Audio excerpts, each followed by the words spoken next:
네, 안녕하십니까. 오늘은 항바이러스를 이기는 허브 중에 네 번째 홍삼에 대해서 말씀드릴게요. 아마 대한민국 사람 그 누구라도 홍삼을 안 먹은 사람이 있을까 싶을 정도로 한국에서는 가장 많이 알려져 있고, 실제 한국 사람들의 어떤 통계를 보면은요, 2019년도에 건강기능식품의 어떤 매출을 이제 봤는데요.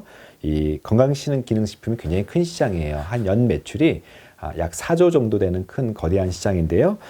이 중에서 홍삼이 25% 정도인 1조 5천억 정도, 그러니까 단일 어떤 성분이라고 할 수 있는 홍삼 제품이 거의 4분의 1 정도가 이 건기식에 차지하고 있고, 그 중에 대표적인 한국 브랜드 아마 여러분들 들어봤을 정관장이라는 브랜드가 그 중에서 8천억 정도로 굉장히 홍삼 시장의 거의 80% 정도를 차지한다. 그러니까 굉장히 홍삼 시장이 대한민국에 갖고 있는 어떤 영향력은 막대하다고 볼 수가 있겠어요.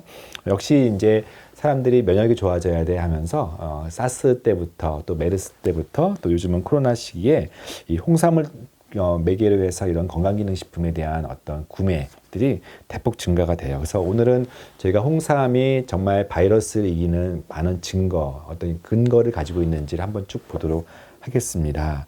홍삼의 정의가 뭐냐면요, 보통 6년산 6년근 수삼이라고 정의해요. 우리가 여러 가지 삼의 형태가 있는데 그 중에서 6년근 수삼을 정선하여서 껍질을 벗기지 않는 채 증기로 쪄서 다시 건조한 것을, 그리고 색깔이 그렇게 되면서 다망색, 약간 적색으로 바뀐다 해서 홍삼인, 원칙적으로 인삼인 거죠. 한마디로 인삼을 이런 여러 가지 형태로 이제 가공해서 만든 것이 홍삼이기 때문에 홍삼이나 인삼이나 결국 같은 거라고 보시면 돼요. 우리가 보통 인삼 종류 중에서 흙에서 바로 캔 것을 인삼이라고 해요. 그야말로 흙 털면 나오는 것이 인삼이고요. 그것을 이제 수삼이라고 하죠. 수삼. 그리고 말린 삼을 백삼. 그리고 지금처럼 쪄서 만든 삼을 홍삼이라고 구별할 수가 있겠습니다. 홍삼에 어떤 성분이 좋은가? 여러분들 홍삼의 성분을 좀 자세히 보면은요, 사포닌 성분이 들어있는데 그게 이제 진세노사이드 RG1, 또 RG3, 또 RB1 이런 어떤 영어로 RG3, RG1, RB1 등등이 있어요. 흔히 RG1은요, 피로 회복과 어떤 학습 기능 개선, 메모리 펑션을 좋게 하는 데 있고, RG3가 바로 면역 기능을 좋게 한다고 해서 보통 홍삼에 먹는 어떤 면역 강화 목적은 이 RG3가 주된 역할을 한다고 보시면 돼요. 반면 RB1은요, 어떤 정신의 안정 또는 호르몬의 분비의 촉진 등의 목적으로 쓰인다고 합니다. 홍삼의 잘 알려진 효능 중에 일단 대한민국 식약처에서 공식적으로 이제 인정한 효능은요, 피로 회복, 그리고 면역력 증가, 기억력 개선, 또 혈행 개선, 또 항산화, 굉장히 다양한 어떤 항목에 대해서 허가를 받은 것입니다. 특별히 이 홍삼에 지금 가장 많은 매출을 올리고 있는 이제 고려인삼학회, 한국인삼공사는요, 이 전체 매출의 한 20% 남짓을 다시 연구비로 많이 사용해서 굉장히 많은 연구자들로 하여금 홍삼과 관련된 연구를 실제 지원을 하고요. 그리고 홍삼과 관련된 학회 또 임상 연구 저널을 인삼 연구 저널을 만드는데, 이 학술지는 굉장히 전 세계적으로 유명해서 임팩트 팩터라고 하는 점수가 있는데요.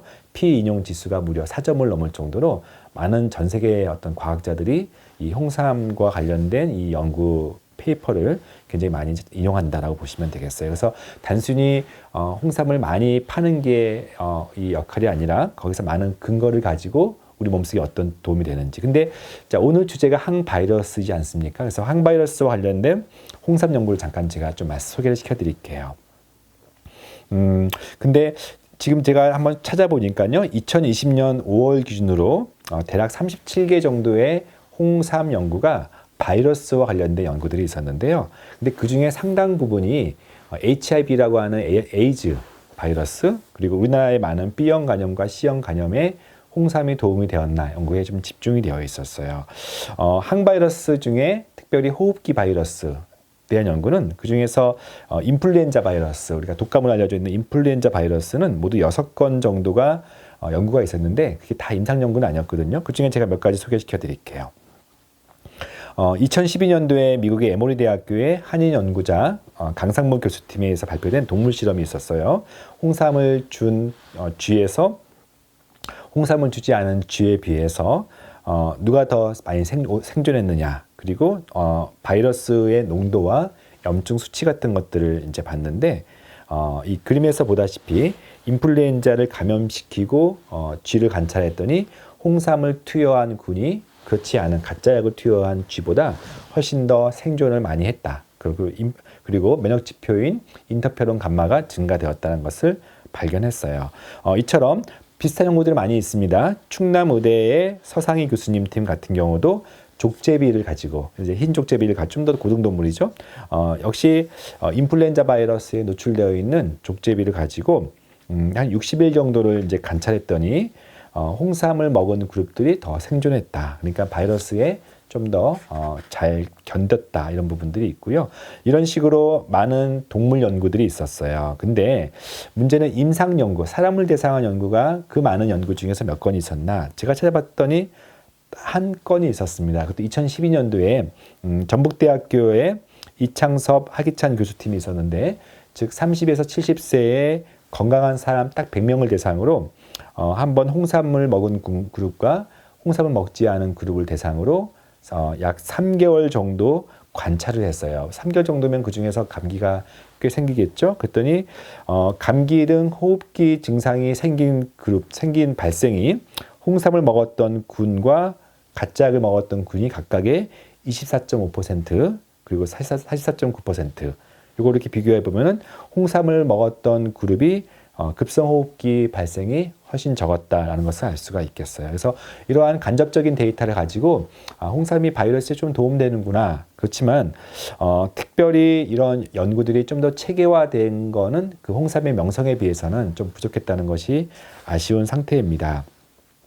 자, 홍삼 대부분 먹어보신 분들이 많을 거고요.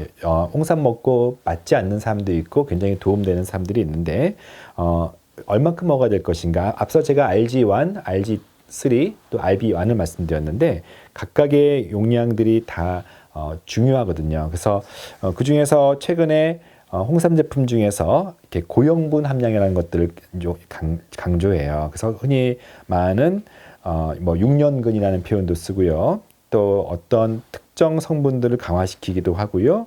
또 말씀드렸던 고삼이라고 하는 고영분 성분의 홍삼, 그 중에서 몸통이 많으냐 뿌리가 많은지 따라서 다양한 형태의 제품들이 있어요. 제 책을 참고하시면 제가 많은 부분들을 써놨기 때문에 오늘 시간 관계상 여기까지 하도록 하겠습니다. 자, 요약을 하겠습니다. 홍삼은요, 한국의 모든 사람들이 즐겨 먹거나 가장 사랑하는 어떤 면역 기능 개선 효과가 있는 그 무엇으로 알려져 있지만 항바이러스 임상 연구는 생각보다는 적었어요. 딱 하나의 임상 연구가 있었기 때문에 좀 더 많은 이 홍삼 연구들이 이 코로나 시기를 통해서 좀 더 진행이 되고 발표가 되는 것이 좋겠다 생각이 됩니다. 네, 이상입니다.